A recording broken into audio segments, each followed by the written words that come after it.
명절 특별 설교로 오늘은 설교합니다. 제사를 즐기는 민족이라는 제목입니다. 제사를 즐기는 민족. 우리나라는 명절에 제사를 많이 드리죠. 명절뿐만 아니라 이제 각 가정에서도 때가 되면은 제사를 많이 드려요. 우리 옛날에 어떤 가정들은 종손의 가정은 제사를 1년 내내 매달 그렇게 막 드리기도 하고 그랬다고 그러지 않습니까? 근데 그렇게 진짜 우리 민족은 제사를 정말 많이 드리는데 안타깝게도 우리가 드리는 이 제사는 전부 조상신에게 드리는 제사예요. 조상신. 그래서 이 제사 드리는 이 문제 때문에 교회를 다니는 사람들이 늘 다른 가족들, 교회를 안 다니는 가족들하고 늘 충돌이 일어나고 갈등을 빚기도 하고 그러지요. 좀 안타까운 일이긴 합니다. 그래서 오늘은 이 제사 문제를 가지고서 우리가 좀 깊은 생각을 좀 해보고 싶은 겁니다. 사실 우리 민족은 이 제사와 뗄래야 뗄 수 없는 그런 민족이에요. 이 제사가 뭘까요? 제사란 신을 받들어 섬겨서 복을 받는 예식이다. 이렇게 정의를 내릴 수가 있어요. 신에게 경외하고 신을 받들어 섬겨서 신으로부터 복을 누리는 그런 예식이다. 우리 한민족은요, 예로부터 신을 숭상하고 숭배하고 신을 경외하던 그런 민족이었어요. 그래서 고대 문헌에 보면은 우리나라 한민족 백성들이 드리던 제사는 지금 현재 드리고 있는 중국식 제사와는 다른 제사를 드렸어요. 언제까지냐면 적어도 고려 말까지 우리가 드리던 제사는 지금 중국식 제사가 아니더란 말이에요. 조상 신에게 드리는 제사가 아니고 어디다 드리는 제사? 천신, 하늘신에게 드리던 제사였어요. 하늘신에게. 그런데 어느 순간 점점점 하늘신에게 드리던 그 제사가 점점 사라지고 누구에게 제사를 드리냐면 조상신에게 드리는 제사. 이거로 점점 바뀌어 갑니다. 그게 문헌에 나타나는데 그런 조상신에게 드리던 이 제사가 구체적으로 나타나기 시작하는 게 고려 말부터예요. 그리고 이제 조선으로 넘어오면은 조선 시대에는 그 주자가래라는 중국의 그 제사 예법을 그대로 따라가지고 이게 완전히 우리 조선을 지배해 버립니다. 그래서 모든 제사가 다 조상신에게 드리는 제사로 바뀌어져 버려요. 중국에서는 이미 순 시대부터 조상신을 섬기는 이 조상 숭배가 성행했어요. 그러다가 은 시대를 거쳐서 주나라, 이 주 시대에 가면은요, 이 조상신을 섬기는 이 제사 형태가 아주 확고해져 버려요. 그래서 이 주자가래라는 이게 바로 그때 나오는 거예요. 그래서 조상신에게 제사를 드리는데 이것도 아무나 막 드리는 게 아니고 계급에 따라서, 그래서 왕족과 귀족과 평민과 그리고 하층민들이 계급에 따라서 제사를 드리는 형식과 절차와 내용과 방법과 횟수가 다 정해져 있어요. 그 주자가래에 있는 거죠. 그래서 우리 조선시대에도 전부 거기에 의해서 이제 제사를 드리게 되죠. 근데 우리 민족의 제사는요, 이 중국의 영향을 받기 전까지만 해도 전부 어디다 드리는 제사라고요? 하늘에 드리는 제사, 천신제사였어요. 천신제사. 우리 기록에 남아있는 최초의 제사가 무슨 제사였냐면 부여라는 곳에서 드린 영고, 12월 달에 하늘에 드리는 최초의 제사가 기록에 남아있는 거예요. 문헌에. 부여의 영고가 최초 제사이죠. 그리고 고구려에서도 하늘의 제사를 드렸어요. 여러분 학교 다닐 때 다 배운 거죠. 고구려 동맹, 하늘에 드리던 제사. 그리고 동해에서는 10월에 또 무천이라는 걸 드렸고, 마한에서는 소도라고 이렇게 드렸고, 또 신라 시대에도 천신 제사를 드렸어요. 조상신 제사가 아니라 하늘에 드렸단 말이죠. 하늘에. 그런데 그렇게 하늘에 제사를 드리던 우리나라 제사가 점점 중국의 영향을 받으면서 그 대상이 어디로 바뀌어요? 천신이 아니고 조상신으로 대상이 바뀌어져 버리는 거예요. 그래서 중국의 영향이 커지면 커질수록 해와 달과 별들의 신에게 드리는 천신제사, 바람에게 드리는 풍사, 비에게 드리는 우사, 토신에게 드리는 사직, 선왕에게 드리는 강천신, 또 죽은 스승께 드리는 선사, 이렇게 점점 변화가더니 급기야는 이제 조상신에게 드리는 제사로 모든 제사가 다 규결이 돼버려 버렸어요.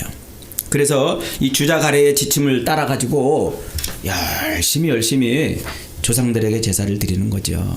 이게 고려 중기까지만 해도 이런 게 우리나라 문헌에 없었습니다. 조상신에게 드리던 제사가 없었어요. 그러다가 점점점 고려 말로 넘어가면서 조선 시대로 넘어오면서부터는 이제 천신에게 드리는 제사는 이제 나타나지 않아요.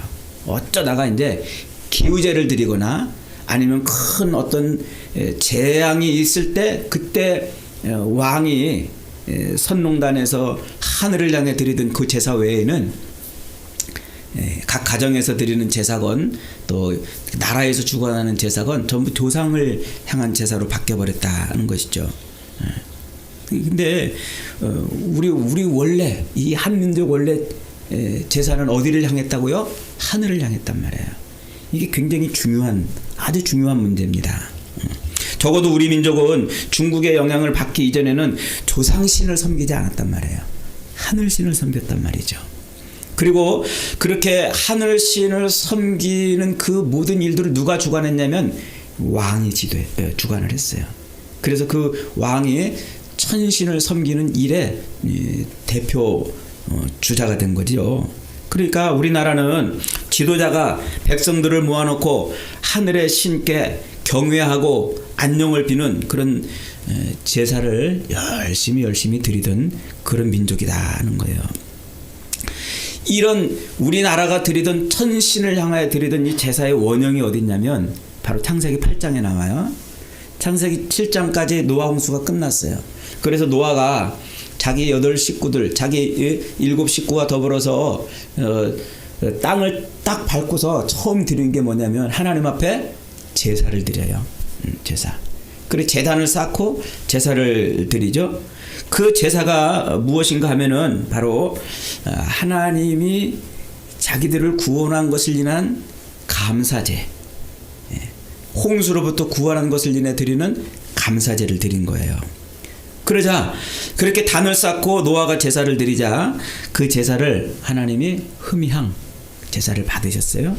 그리고 생육하고 번성하는 복을 내리셨습니다. 우리 민족이 바로 그 노아 홍수 이후 방주에서 나와가지고 노아가 그 아라랏산 중턱에 제단을 쌓고 하나님께 드리던 바로 그 제사, 그 하늘 신께 드리던 그 제사를 그대로 따라서 드렸던 그런 민족이라는 거예요. 이걸 어떻게 알 수 있느냐? 저 백두산이나 그리고 태백산, 저 강화도 만이산에 있는 그 천제단이라는 게 있어요. 그 천제단이 그 노아가 아라랏산에서 드렸던 그 제단의 흔적하고 굉장히 아주 흡사한 그런 제단을 가지고 있는 거예요. 그거 외에도 엄청나게 많은 증거들이 있어요. 자, 그 증거들이 도대체 그럼 뭐냐? 우리가 그 노아의 제사를 그대로 답습해가지고 드리는 그런 민족이었다는 것을 우리가 어떻게 찾아볼 수 있느냐? 우선 창세기 9장 25절에 보면 노아가 이제 자기를 비난한 그 함, 그리고 이 가나안을 저주하고 야벳과 셈을 축복하지요. 그러면서 자기 자식들의 그 후손들이 어떻게 될 것인가 하는 것을 이제 말을 합니다. 그렇게 예언을 하는데 함과 그의 아들 가나안은 야벳의 종이 될 것이고 야벳은 셈의 장막에 거하게 될 것이고 셈은 하나님을 섬기는 자손이 될 것이라 이렇게 예언을 해요. 그러니까 노아의 함과 야벳과 그 셈 중에서 누가 하나님을 섬기는 자손이 된다고요? 셈만 그렇게 되는 거예요. 셈. 그래서 셈의 후손이 하나님을 섬기는 민족이 되는 겁니다. 자, 그리고 창세기 10장으로 이제 넘어가죠. 창세기 10장에 넘어가면 아까 우리가 읽어본 대로 많은 민족이 이제 막 퍼져나가기 시작을 합니다. 그렇게 퍼져나가는데 이 민족의 계보를 가만히 보면은 노아로부터 믿음의 계보를 잇는 그 축복을 누가 받았다고 그랬어요? 아까 셈이 받았다고 그랬죠. 자, 22절 한번 보겠습니다. 22절에 보니까 이렇게 설명하고 있어요. 21절부터 셈은 에벨 온 자손의 조상이요 야벳의 형이라 그에게도 자녀가 출생하였으니 셈의 아들은 엘람과 아수르와 아르박과 룻과 아람이요 아람의 아들은 우스와 훌과 게델과 맞으며 아르박삿은 셀라를 낳고 셀라는 에벨을 낳았으며 25절 다같이 시작. 에벨은 두 아들을 낳고 하나의 이름은 벨렉이라 하였으니 그때의 세상이 나뉘었으며 벨렉의 아우의 이름은 욕단이라 이랬어요. 욕단이라. 그러니까 셈은 여러 자손을 이제 많이 낳았는데 그 자손이 쭉 낳는데 아르박삿을 낳고 셀라를 낳고 셀라는 에벨을 낳고 에벨에게서 누가 나와요? 벨렉과 욕단 두 아들이 나와요. 에벨에게서. 이 벨렉과 욕단은 하나님을 믿는 그 노아의 그 믿음을 그대로 이어받은 자손이죠. 셈의 자손이니까. 그런데 이 재미있게도 이 벨렉이라는 말은 나뉜다 이런 뜻이에요. 나뉜다. 벨렉 시대에 바벨탑 사건이 일어나요. 11장에 바벨탑 사건이 일어나는데 요 11장에 바벨탑 사건이 일어나서 민족이 쫙 흩어지는 요 사건이 누구 때 일어난다고요? 벨렉 때 일어난단 말이에요. 벨렉 때. 그래서 이 벨렉의 자녀들은 바벨탑을 세웠던 그 지역, 곧 이 바벨론 지역이죠. 후대에 이제 바벨론이 들어서는 지역이고 거기가 이제 유프라테스 강 유역입니다.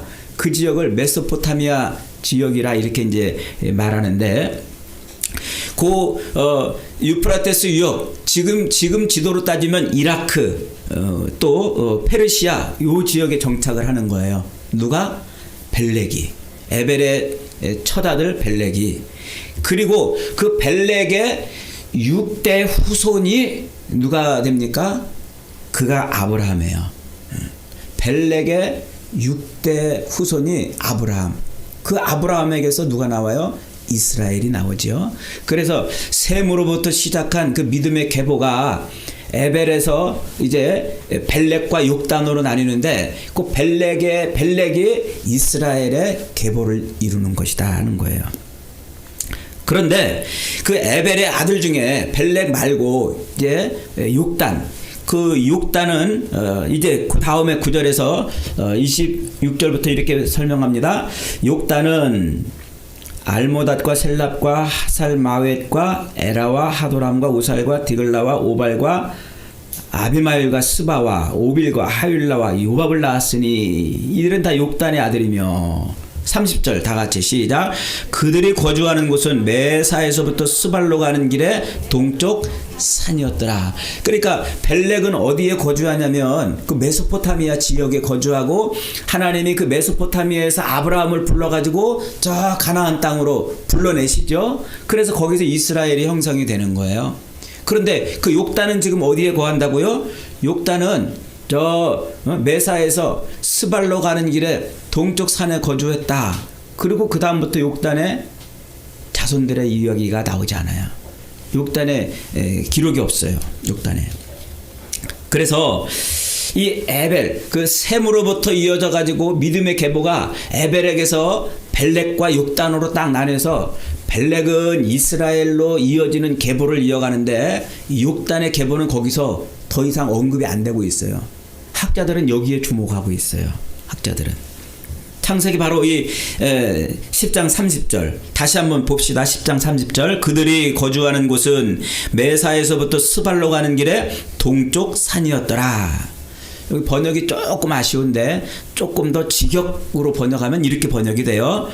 그들은 거주하던 메사에서부터 스발로 가기 위해 동쪽 산으로 향했더라. 이런 의미예요. 그들이 누구죠?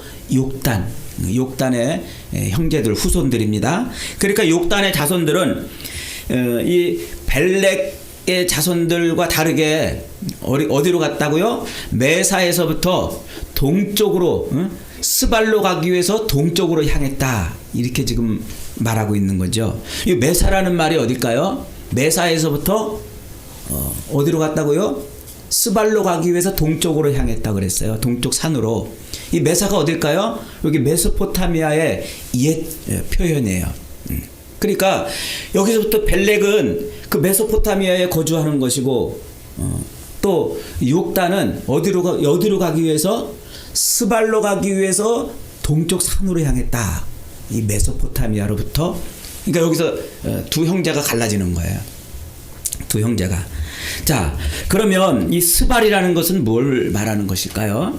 학자들이 아무리 연구를 해도 이 스발이 도대체 어디인가 찾아내지를 못해요. 그런데 우리 말이 이 셈족 언어잖아요. 그 셈족 언어의 그 흔적들을 쭉 뒤져보니까 스발이라는 말은 세발이라는 표현이에요. 세발이라는 말은 밝은 땅 이런 뜻이에요. 밝은 땅. 이 세발에서 서라벌이라는 말도 나왔고, 지금 현재 우리가 쓰고 있는 서울이라는 지명이 나왔어요. 여러분, 서울이라는 말 한자로 어떻게 쓰나요? 일본이 우리나라 지배한테 한자로 뭐 한양, 뭐 경성 이런 식으로 쓰는데, 그거는 이제 한자식 표현인데, 이 세발이라는 말은, 서울이라는 말은 순 우리말 표현이에요. 우리말.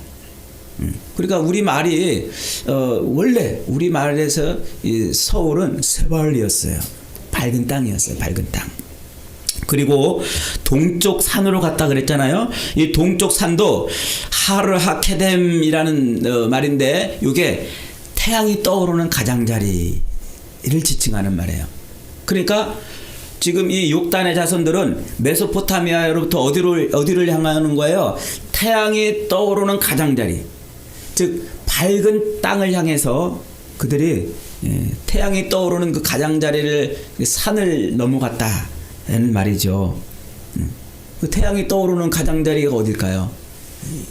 동으로 오면 극동, 바로 우리 한반도를 의미하는 거예요.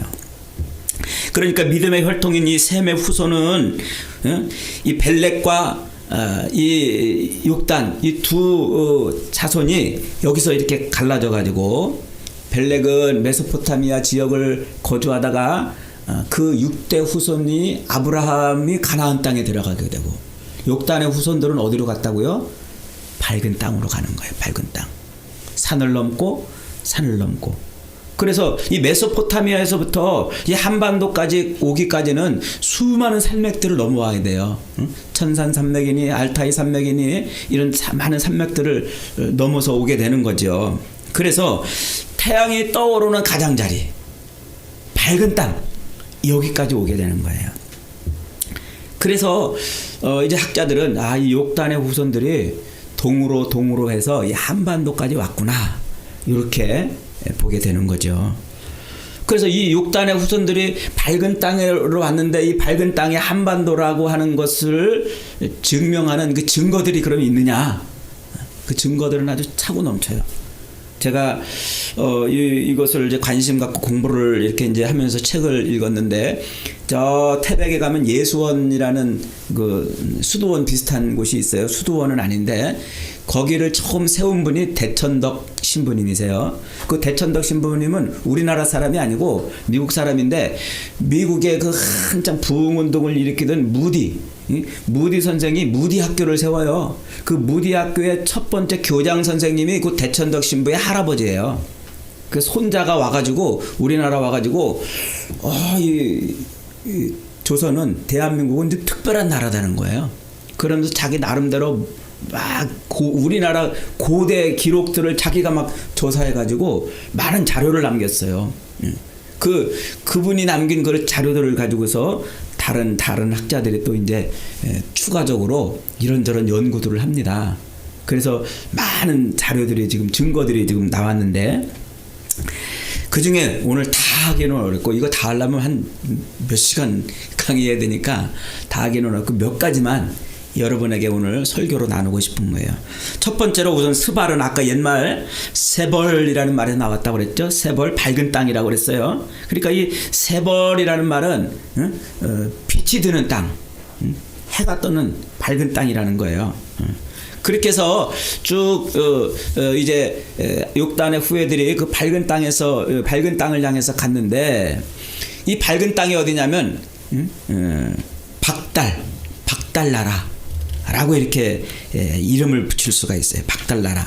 박달이라는 말은 박다, 니을, 비읍, 밝음 그 말을 표현하는 거예요. 밝은 땅. 달이라는 말은 땅이라는 뜻이에요. 그러니까 밝은 땅이 박달이에요. 박달. 여러분 이 박달 들으면 뭐 떠오르는 거 없어요? 우리나라 단군 신화가 떠오르죠. 단군 신화. 이 단군이라는 말은 이 한자를 갖다가 지금 단군 이렇게 표기를 해놓은 거예요. 원래 순우리말은 이 단군이 밝은 임금, 밝은 땅의 임금이라는 뜻이에요. 밝은 땅의 임금. 그래서 박달임금 이렇게 이제 썼단 말이에요. 그거를 한자식으로 이제 단군, 밝을 딴 해가지고 단군, 임금군 써가지고 이렇게 표기를 하는 거예요. 제가 예전에 어떤 청년들한테 이 강의를 이렇게 했더니 그 청년 중에 하나가 저한테 그렇게 물어봐요. 목사님, 우리나라 말이 세종대왕이 만들었는데 무슨 언제부터 뭐 밝은 땅이 뭐 그렇게 박달이라고 쓰였어요? 세종대왕이 만들었는데 이러는 거예요. 무식해도 한참 무식한 사람. 세종대왕이 만든 건 우리 말이 아니고 우리 글이에요. 문자. 옛날부터 그 어느 때부터인가 우리나라 사람들이 쓰던 우리 한민족이 쓰던 이 언어, 이 말을 표기할 문자가 없어가지고 뭘 갖다 썼어요? 중국의 한자를 갖다 썼단 말이에요. 그래서 중국의 한자를 갖다가 우리말로 표기한 건 이두문자 이렇게 여러분 배웠잖아요, 학교에서. 이두문자. 그러니까 한자의 음가를 우리말로 음가를 빌려다가 우리의 말을 표현하려고 표현해놓은 그 문자를 이두문자 한자를 갖다 쓴 거예요. 우리 말을 표현할 문자가 없으니까. 그래서 세종대왕이 우리 말을 표현할 문자를 한자가 아닌 우리 글로 표현해 만든 게 그게 훈민정음이란 말이에요. 그러니까 우리 글이 세종대왕이 만들기 전에 이미 우리는 우리말을 쓰고 있었어요. 이 우리말을 쓰고 있는데 이걸 어떻게 표현할 방법이 없으니까 세종대왕이 그 백성들을 불쌍히 여겨가지고 자기의 뜻을 어떻게 표현코자 하여도 표현하지 못하니까 그것을 어여삐 여겨 어떻게 했다고요? 내가 28자를 맹가노니 이렇게 하면서 창제 원리를 설명하잖아요. 그러니까 우리 한글은 이 우리말은 고유적으로 옛날부터 표현 언어가 있단 말이에요. 그 언어가 뭐냐면 그걸 중에 하나가 이 박달이라는 거예요. 밝은 땅을 박달이라고 썼는데 그걸 한자로 표현해야 되니까 어떻게 써요? 그냥 박달, 단군 이렇게 표현할 수밖에 없었단 말이에요.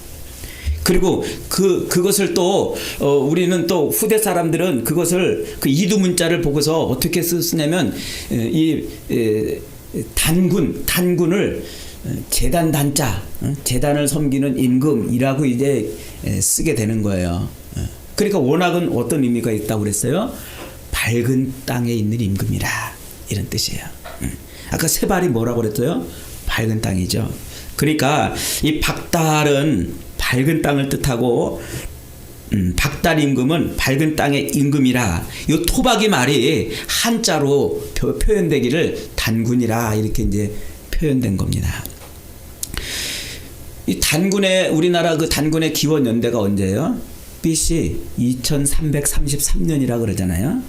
그래서 우리나라 지금 연대를 BC 2333년 더하기 2022년 더하면 우리나라 처음에 단군이 나라를 세울 때 연대가 나오는 거예요. 놀랍게 이때가 언제냐면 욕단이 그 바벨탑 사건 이후에 동으로 밝은 땅을 향해서 찾아가던 바로 그때 욕단의 시대랑 똑같아요. 그러니까 우리가 어떻게 추정할 수 있어요? 그 욕단이 동으로 욕단의 후예들이 와서 세운 나라가 바로 밝은 땅, 이 해가 떠오르는 그 가장자리까지 와서 세운 나라가 조선이구나, 이렇게 알 수가 있는 거예요. 조선이라는 말도 한자 표현이죠. 조선도 여러분 아침도에 밝을 선이라고 이렇게 쓰잖아요. 빛날 선이라고. 아침해가 빛나는 나라, 이게 조선이에요. 그런데 우리말로 워낙 이 단군이 처음 우리나라를 세울 때 쓰던 그 나라 이름은 조선이 아니고 주신이에요. 주신. 그 주신이라는 말이 밝은 땅이라는 뜻이에요. 그걸 한자로 어떻게 표현한 거예요? 조선, 이렇게 표현했어요. 이시조선하고 구분하기 위해서 우리가 역사 시간에 배울 때는 고조선 이렇게 배운단 말이에요. 그 조선이 바로 밝은 땅에 세워진 나라란 말이에요. 그러니까 욕단에 에벨의 둘째 아들인 이 욕단은 우리 민족의 시조를 이루는 단군을 지칭하는 말이에요. 단군.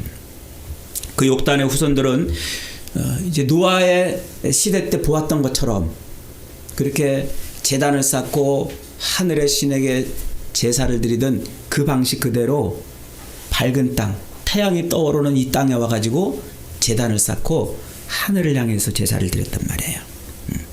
그래서 그런 제단의 형태가 곳곳에서 나타나는데 기가 막히지 않습니까? 놀랍지요. 자, 그런데 더 중요한 게 있어요. 더 중요한 것. 여러분, 우리나라 사람 치고 아리랑을 모르는 사람이 있어요? 아리랑은 다 알아요. 아리랑. 제가 노래를 잘 못 불러가지고 그만 부를래요. 근데 이 아리랑이 도대체 어디서 왔는지 아무도 몰라요. 아리랑을 연구하는 학자가 수천 명이에요. 그런데 이 아무도 아리랑이 도대체 어디서 왔냐. 그래서 이 아리랑이 한자로 나자, 이, 분리될 이, 떨어질 이, 이별할 때 이, 랑, 배우자, 신랑, 을 지칭할 때 랑 그러잖아요. 랑군님 할 때 랑자. 그래서 아이랑, 신랑이랑 떨어져서 슬퍼서 부르는 노래가 아리랑이 됐나 보다, 이렇게 생각하는 사람들도 있고, 별의별 해석들이 많은데 전부 그 해석들이 다 설득이 없어요. 그냥 추정만 하는 거예요. 그런데 가장 정확한 이 추정은 뭐냐면은 아리랑, 만약에 그 아이랑이었다면 나하고 난군하고 떨어져 이별해서 슬퍼가지고 아리랑 나를 버리고 가시는 님은 심리도 못 가서 발병난데 이렇게 불렀다면은 아라리요 할 때, 아라리요 할 때, 그 후렴구 할 때 아라리라고 하지 말아야 돼요. 아이랑 그랬잖아요. 아리랑. 아라리요가 아니라 아리리리요 이렇게 해야 돼요. 한자 뜻 그대로라면. 근데 아라리요 이러잖아요. 이거는 한자 표기가 아니기 때문에 이렇게 표현하고 부르는 거예요. 그러면 도대체 아리랑은 뭘까요? 아리랑의 그 원음을 찾으면은 이랑 이렇게 표현하는 게 맞다고 봐요. 알이랑. 그러니까 우리말 아주 옛날부터 고대로부터 쓰던 우리말은 알이랑. 그 알이랑이 우리 그 문법적 우리 한글 그 문법 규칙에 보면은요, 그 앞에 있는 그 리을이 뒤하고 이렇게 붙어지면은 알이랑 이렇게 되는 게 알이랑 이렇게 발음이 되게 돼 있어요. 이게 무슨 여는 법칙인가 무슨 법칙인데, 국어 시간에 우리 배웠잖아요. 다 배운 건데 지금 생각이 잘 안 나가지고 헤매고 있는데, 알이랑이에요. 국어학자들이 공통적으로 말하는 그 말 중에 우리 말 중에 그 토시들, 이랑이든가 뭐 어떤 그 토시들은 6,000년이 지나도 변하지 않는데요. 이랑은 뭐예요? 이랑은 누구랑, 너랑 나랑, 친구랑 같이, 위드, 영어의 위드예요. 이랑. 그럼 알은 뭘까요? 그 알이 바로 하나님을 말하는 알이에요. 하나님을 쓸 때 알. 그 이슬람교에서 알라 하잖아요. 알라신. 그 알이 알이에요. 그 셈족 언어의 수메르 언어에서 그 알이 바로 그 알라. 히브리어에서도 이 알을, 하나님을 뭐라고 표현하면 엘로 이렇게 표현해요. 엘. 하나님을 엘로힘하고 이렇게 표현해요. 그 알이 엘로 변한 거나 알라가 되는 거나 똑같은 거예요. 그러니까 알은 뭐냐면은 그게 바로 하늘의 신을 지칭하는 용어란 말이에요. 하늘의 신을 지칭하는. 그래서 옛날 그 노아로부터 노아의 그 자식들은 하나님을 표현할 때 알 이렇게 표현한 거예요. 신이란 말이에요. 신. 알. 그래서 그 알을 알과 함께 어디를 넘어온 거예요? 고개를 넘어온 거죠. 알이랑 아라리요. 그러니까 형제들을 메소포타미아에서 형제들을 이별하면서 떠날 때 그들이 누구와 함께 왔다고요? 하나님과 함께 우리는 하나님과 함께 건다 이러면서 그 노래를 부르면서 온 거예요. 이게 알이랑이에요. 이게. 그러니까 이 알은 곧 신을 의미하는 단어인데, 이 알이라는 말은 크다 혹은 유일하다를 지칭할 때 쓰는 이 말이에요. 거기에 우리가 이제 이 알 앞에 한을 붙이면 유일한 뜻이 되는데, 한개 할 때 그 한을 붙여가지고 유일한 알, 한 알, 거기에 존칭 님자를 붙이면 하날님 이렇게 되는 거예요. 하날님. 그러니까 하늘에 계신 그 신을 지칭할 때 우리 조상들은 하날님 그랬단 말이에요. 그 하날님이 우리 문법적 규칙에 의해서 하늘님이라고 변하고, 하늘을 그 지칭하면서 하느님이라고 이렇게 명칭이 변경이 되는 거죠. 그러니까 그 알은 신을 의미해요. 신. 천지를 창조하신 그 신. 그래서 이상하게 우리나라만 이 알에서 태어난 신화가 우리나라에만 있어요. 그러니까 알을 뭘로 본 거예요? 만물의 시작으로 본 거예요. 창조의 주체로 본 거예요. 알. 여러분 생선에 그 알 먹잖아요. 계란도 알이잖아요. 알. 응? 달걀, 닭의 알. 그 알을 뭘로 본 거예요? 생명의 시작으로 본 거예요. 하늘의 신인 그 알이 생명을 넣는 걸 그 알로 이렇게 본 거예요. 그래서 박혁거세도 알에서 나왔어요. 그가 곧 하늘에서 온 자라는 거죠. 가야의 김수로도 알에서 나왔어요. 고구려의 주몽도 알에서 태어났어요. 저 제주도 가면은 고향부 삼성 알이 있어요. 이상하게 우리 민족만 그 민족의 그 기원을 어디다 두고 있냐면 그 알에다 두고 있는 거예요. 그러니까 하늘로부터 왔다는 것을 표현해내는 거예요. 이게 바로 알. 그러니까 이 욕단의 후손들은 동으로 해가 떠오르는 그 가장자리, 그 밝은 땅을 향해서 뭘 하면서 온 거예요? 하나님과 함께 우리는 하나님과 함께 간다. 그래서 그 욕단의 후예들이 해가 떠오르는 그 맑은 땅, 그 해를 해가 떠오르는 그걸 볼 때 그 해를 뭘로 본 거예요? 그 알로 본 거예요. 알로. 그걸 신으로 본 거죠. 창조주의 신으로. 그래서 아리랑 아리랑 아라리요, 하나님과 함께 간다. 이런 노래를 부르면서 온 거예요. 그러니까 아리랑은 뭐예요? 인류 최초의 찬송가예요. 이게. 여러분 기가 막히지 않아요? 황당합니까? 너무나 엄청난, 제가 지금 다 설교 시간에 이 근거들을 다 설명하지 못하는 게 좀 아쉽습니다만, 여러분들이 인터넷 검색이나 혹은 책들도 많이 있어요. 한번 찾아서 보시기를 바랍니다. 그 다음에 또 중요한 증거 중에 하나가, 우리나라 그 청와대 이렇게 대통령 이렇게 카메라 나올 때 그 대통령 뒤에 휘장이 있죠. 그 휘장에 뭐가 있어요? 가운데 무궁화가 있고 양옆에 봉황이 있어요. 그 우리나라 국화가 무궁화예요. 왜 우리나라 국화가 무궁화였죠? 아무도 대답을 못해요. 이 무궁화가 언제부터 우리나라 국화였는지, 그리고 봉황을 왜 옆에다 이렇게 그려놨는지 누구도 이것을 설명해내지 못해요. 역사의 기록이 없기 때문에요. 그런데 여러분, 이 무궁화, 우리 아까 예배 시작할 때 불렀잖아요. 샤론의 꽃 예수 불렀잖아요. 무궁화의 영어 학명이 뭐예요? 샤론의 꽃이에요. 왜 무궁화를 샤론의 꽃이라고 불렀을까요? 희한하죠? 이스라엘 백성들은 그 샤론의 꽃을 뭐에다 비유하고 있어요? 예수에게 비유하고 있어요.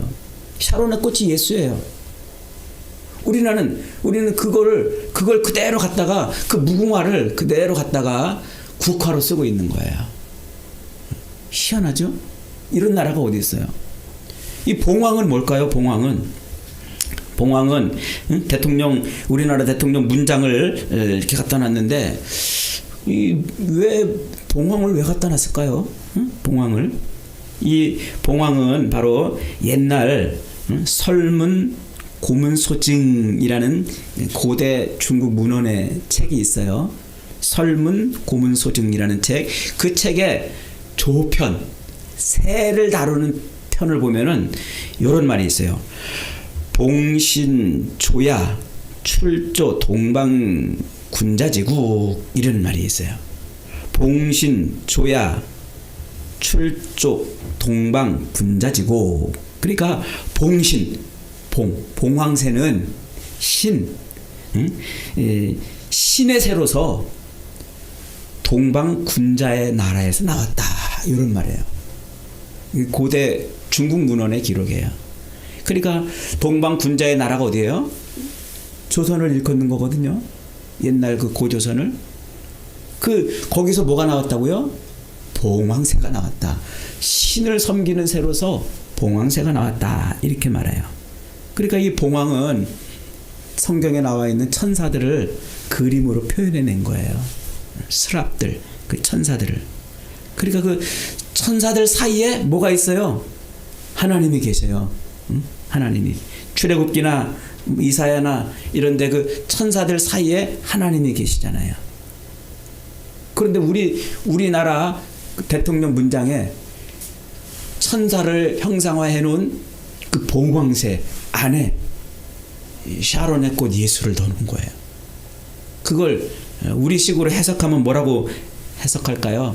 예수님은 왕이시다, 이런 거예요. 누구도 설명해내지 못하는데 이런 자료들을 찾아보면 이런 설명을 해낼 수가 있어요. 그러니까 옛날부터 우리 민족은요, 욕단의 후손, 천신을 섬기던 욕단의 후손들이에요. 그런데 그 욕단의 후손들이 어느 틈엔가 중국의 영향을 받아가지고 조상신을 섬기는 그런 민족으로 변했어요. 여러분, 중국 사람들을 영어로 차이나 그러잖아요. 차이나. 그런데 이 중국이 진화예요. 진화인이란 말이에요. 진화. 원래 진화라고 중국 사람들 이제 부를 때 진화민족, 진화족 이렇게 말하는데 그 진화족이 어디서 시작이 됐냐면 신호족이라는 말이에요. 신호. 이 신호라는 말은 신이라는 말이에요. 아까 우리가 읽었던 창세기 10장 6절이나 15절에 그 가나안의 아들 또 함의 손자인 신에게서 나오는 거예요. 신. 그러니까 이 진화인, 중국인 진화인은 누구의 후예입니까?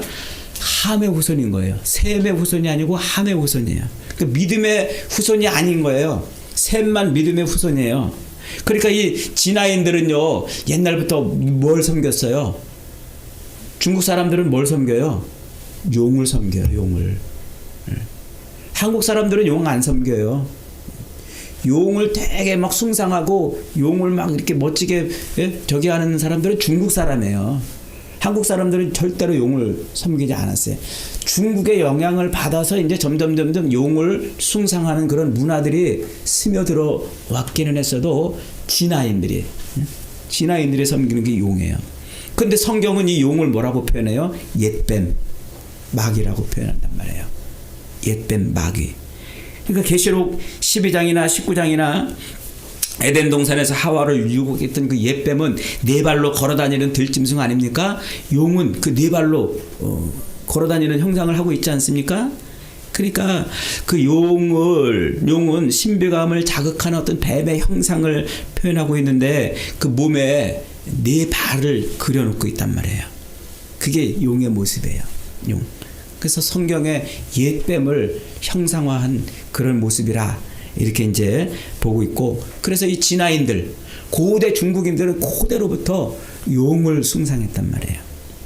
그러니까 우리 민족은요, 고대로부터 믿음의 계보를 이어온 천신 하나님을 섬기던 민족인데 그 용을 섬기는 옛 뱀의 문화가 어느 틈엔가 들어와서 우리는 천신이 아닌 귀신, 조상신을 섬기는 민족으로 바뀐 거예요.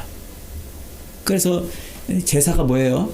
원래 천신을 섬기는 것이 제사였는데 조상신을 섬기는 것으로 바뀌었단 말이죠. 설교 초반에도 말씀드렸습니다만 여러분, 우리 민족의 문화 중에 최대의 문화는 하나님, 천신에게 예배를 드리는 것, 천신에게 제사를 드리는 것입니다. 그런데 그걸 누가? 용을 섬기는 이 중국인들이, 그 중국 문화가 우리 천신을 섬기는 문화를 바꿔서 조상신을 섬기는 문화로 바꾸는 거예요. 귀신을 섬기는 문화로 바꾸는 거예요. 그렇게 바꿀 수 있는 결정적인 계기가 뭐냐면 조상신을 섬기는 것이 곧 부모에게 효도하는 것이라 라고 이렇게 말한 거죠. 그래서 제사를 어디다가 연결시켰어요? 부모에게 효도하는 것에 연결을 시켜놨기 때문에 금방 이렇게 문화가 휘끄닥 뒤집어져 버린 거예요. 야, 그러면 조상한테 너 부모한테 효도 안 할 거야? 하는 게 그냥 우리 인간의 이 기본적인 심성을 건드려 버린 거죠. 그래서 효도하는 것 때문에 금방 제사가 천신을 버리고 귀신을 섬기는 제사로 탈바꿈해버린 거예요. 그래서 제사를 잘 안 드리면 금방 죽일 놈이 되고 불효 막심한 놈이 돼버리는 거예요. 그런데 그렇게 조상신을 섬기고 귀신을 섬기는 그 제사를 드리면 누구를 버리는 거예요? 하나님을 버리게 되는 거죠. 우리 민족이 어쩌다 이렇게 됐어요? 순식간에 말이죠. 물론 이건 다 마귀의 장난입니다. 마귀가 그렇게 귀신을 섬기도록, 하나님을 섬기지 못하도록 이렇게 만들어 두는 거죠. 그래서 여러분, 이 설, 제가 칼럼에도 썼습니다만 이 설이라는 말의 기원이 어디 있어요? 설. 어떤 사람은 아까 얘기한 것처럼 먹을 게 없고 해가 바뀌었는데도 먹을 게 없고 조상신에게 드릴 재물이 없어가지고 설없다 설다 그래서 설이 되었다 이런 말도 또 하기도 하고, 또 어떤 사람은 또 이 설을 다른 식으로 또 여러 가지로 뭐 이렇게 해석을 해요. 칼럼에 자세히 썼으니까 한번 읽어보세요. 근데 저는 그게 아닌 것 같아요. 설은 설설 기다, 설설 기는 날, 이 여기서 온 것 같아요. 설설 기는 날. 그 왜 그러냐면 설날 제일 먼저 하는 일이 뭐예요? 조상 신에게 제사 드려요. 조상신. 그래서 설날 온 가족이 모여가지고 조상신에게 제사를 드리는데 이 조상신을 노엽게 하면 큰일 나요. 그 신을 노엽게 안 하려고, 조상 귀신을 노엽게 안 하려고 온 가족이 다 모여서 아주 그냥 상을 차려놓고 다 설설 기는 거예요. 조상신에게 설설 기는 거. 그 조상신에게 설설 기는 날 설날. 조상신에게만 설설 기나요? 사람에게도 설설 켜요. 그래서 제사를 다 드린 다음에 그 다음에 하는 일이 뭐예요? 제사상 다 물리고 나면 에헤라 디야 하고 놀아요? 아니에요. 그 다음에 세배를 해요. 세배가 뭐예요? 세배는 윗사람한테 아랫사람이 절하는 거예요. 윗사람한테 아랫사람이 절하는 거. 그런데 그때 윗사람과 아랫사람을 결정해주는 기준이 뭐예요? 나이? 아니에요. 나이 가지고 따지지 않았어요. 학렬과 촌수로 따졌어요. 그래서 우스꽝스럽게도 아주 어린 조카가 나이 많은 나이 많은 조카가 어린 삼촌한테 무릎을 꿇고 머리를 조아리는 이런 우스꽝스러운 일이 벌어진 거예요. 나이로 따진 게 아니라 뭘로 따졌어요? 촌수와 학렬로. 그래서 그 공동체의 질서를 유지하는 거예요. 그렇게 해서 서로 절하면서 1년에 한 차례씩 이 집안들이 다 모여가지고 순서를 정하는 거예요. 서열을 따지는 거예요. 그래서 네가 나보다 높다, 내가 너보다 낫다. 그래서 머리를 조아리고 설설 기는 거예요. 그래서 윗사람한테 설설 기는 날, 그날이 설날인 거예요. 좀 설득력이 있나요? 여러분, 제가 오늘 드리고 싶은 말씀은 이거예요. 우리 민족의 유전자는 하나님을 섬기는 민족이었어요. 우리에게는 그런 유전자가 있어요. 그런데 세상에 죄악된 문화가 어느 틈엔가 우리에게 들어와가지고 그 유전자를 파괴해가지고 하나님이 아닌 엉뚱한 것을 섬기고 절하게 만들었어요. 그래서 조상 귀신을 섬기게 되고 사람을 섬기게 되고 사람 앞에 무릎 꿇고 설설 기는 이런 어처구니 없는 그런 삶을 살게 된 거예요. 여러분, 이번 설만이라도 조상 귀신 앞에 설설 기지 마세요. 사람에게 설설 기지 마세요. 하나님께 무릎 꿇으세요. 아멘. 이게 설입니다. 아멘. 매년 설을 만날 때마다 혹은 가족들하고 명절을 보낼 때마다 저와 여러분들은 우리 안에 우리는 하나님을 섬기는 유전자가 있다는 것을 기억하시고, 그리고 사람에게 무릎 꿇는 삶을 사는 게 아니라 하나님께 무릎 꿇는 인생이라는 것을 기억하시고 그렇게 살아가는 저와 여러분 되시기를 주님의 이름으로 축복합니다. 아멘. 아멘.